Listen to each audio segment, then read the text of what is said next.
Chris, good to see you. Happy New Year. Today we are talking through 5 financial resolutions for a happy and successful 2024. We are revisiting this annual favorite, but with some new resolutions. So, again, today we're sharing our top 5. Resolution number 1, meet your match, or as my dad says, don't leave free money on the table. 100%. Happy New Year, Erin. And yes, great to see you. But this is just always just sound advice.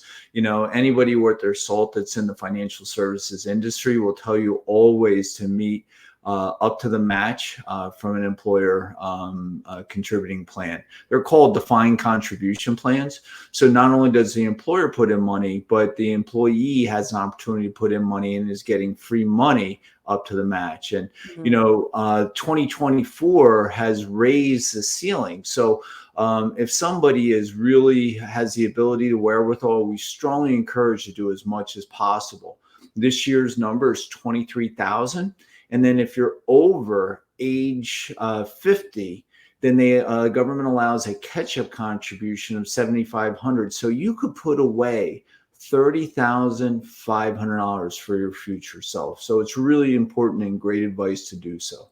Right. And Chris, that brings us to resolution number 2, which is contribute more to retirement. So I'm glad you brought up those numbers because I do want to ask how much, is there a set percentage we should be contributing? And of that, how much should be going into a Roth account?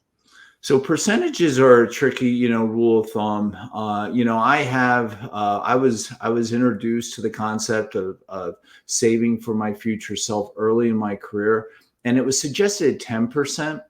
But I counsel people when you're young and starting out and you don't have all these bills yet, if you can afford to do 20% of your income up front, you really should be trying to do so because that'll prevent lifestyle creep, as we've talked about in the past. Right. But, at a bare minimum, I say 10%. Now, how much into a Roth? If you're contributing to an employer-sponsored plan, then I always encourage everything into a Roth. 100% should go into a Roth, but keep in mind that the contributions coming from the employer have to go into that tax qualified plan, the tax postponed plan, as we like to say. All right. Resolution number 3, create a budget. I feel like this is on a lot of resolutions, but it just falls by the wayside sometimes. It does. And, budgets, are not for everybody because people, quite often live paycheck to paycheck and they feel like they're, this is painful. And if one person's taking care of all the bills in a 2-person household, it can be stressful. It can be arguments. So, this is an area where sometimes working with a financial advisor, it's one of the areas where I absolutely get into the weeds initially. And the reason I think it's so important because what a difference it makes if we actually know what's flowing through our household. And things like, if my spouse is stopping at Starbucks every day. Well, coffee's $5, $6, $7 a cup. Well, you don't need to be a math major to know that could be $100 to $200 of additional cash flow going out the window that maybe the other partner doesn't know about. So we just find it just good advice to have some guardrails in place. We're never here to tell anybody how to live their life, but really just make sure that you have some degree of monitoring or expectation of what your expenses are so that you can make sound decisions on a go forward. All right. Resolution number 4, build an emergency fund. Yeah, this is one that it takes people by surprise. Right? When we step into the arena, and I don't care if you're renting or if you own a home, surprises happen, right? We could have that if we own a home, the boiler could break, the driveway needs to be repaired, the hot water heater goes, the air conditioner in the summer goes. Any of those things happen, those are major capital expenses. And we need to be in a position that if that happens, we're prepared. But even if we rent, right, we have cars, we're getting to and from work. And then what the really big one that I think people try to almost take an ostrich approach to is, what happens if we get laid off?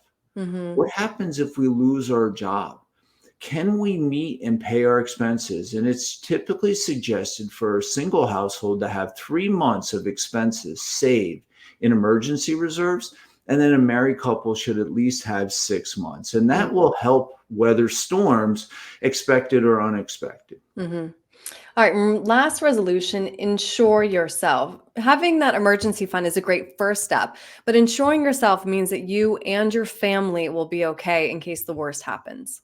Absolutely, Erin. And in my career, I've seen it firsthand. I guess I was first introduced to the frailty of the human being when I first went into the Navy. My best friend was hit by a drunk driver. Oh, I'm And sorry. at 18 years old, I saw a young man uh, become a quadriplegic. Mm-hmm. And he went on to get his law degree and has, he spends 2 hours getting out of bed just to be able to go to work. Mm-hmm.